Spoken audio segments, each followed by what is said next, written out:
सुनते हैं नानी बाई का मायरा। नरसिंह मेहता जी भगवान श्री कृष्ण के भक्त थे। उनका जन्म जूनागढ़ गुजरात में हुआ था। उनके जीवन की एक प्रसिद्ध कथा है जब श्री कृष्ण स्वयं उनकी पुत्री नानी बाई की पुत्री सुलोचना के विवाह का भात भरने गए थे। मायरा या भात किसी लड़की के विवाह पर उसके नाना या मामा के द्वारा दिया जाता है। नानी बाई नरसिंह जी की पुत्री थी।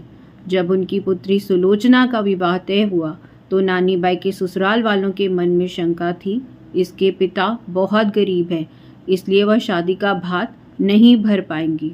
उन्हें भय था नरसिंह जी साधु संतों के संग विवाह में आ जाएंगे और उनकी बदनामी होगी।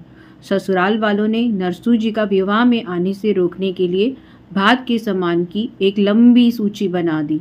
उन्हें लगा इस सूची को देखकर नरसिंह जी स्वयं ही शादी में नहीं आएंगे। नरसिंह जी को शादी के निमंत्रण के साथ भात भरने की सूची भेज देगी। नरसिंह जी श्री कृष्ण पर विश्वास रखकर संतों संग नानी बाई की पुत्री को आशीर्वाद देने के लिए पहुंच गई। नानी बाई के ससुराल वालों ने उनका अपमान करना शुरू कर दिया। नरसिंह जी व्यथित होकर श्री कृष्ण को याद करने लगे। नरसिंह बाई जी की पुत्री नानी बाई पिता की इस व्यथा को देखकर व्यथित हो गई और आत्महत्या करने के लिए दौड़ी। श्री कृष्ण ने उसे रोका और कहा, कल मैं आपके घर स्वयं भात भरने आऊँगा। अगले दिन नरसिंह जी एक संतों की टोली के साथ एक सेठ जी भी आए।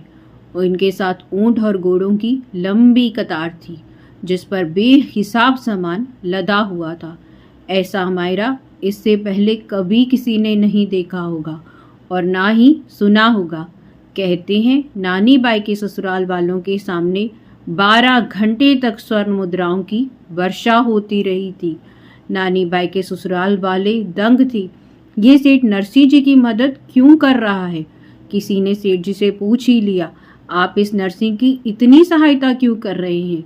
सेठ जी कहने लगे, नरसिंह का मुझ पर अधिकार है। जब वह मुझे बुलाते हैं तो मैं दौड़ा चला आता हूँ। इनका काम करना मेरा कर्तव्य है। सब लोग सेठ की बातों को समझ नहीं पा रहे थे कि इस गरीब नरसिंह का सेठ जी पर अधिकार कैसे हुआ। लेकिन नानी बाई जान गई थी कि उनके पिता सच्चे कृष्ण भक्त हैं और भगवान कृष्ण तो भक्ति में बंधे ही रहते हैं।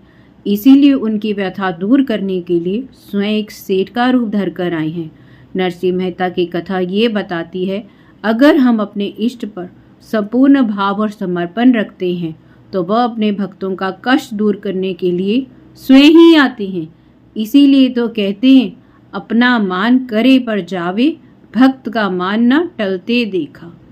राधा कृष्ण।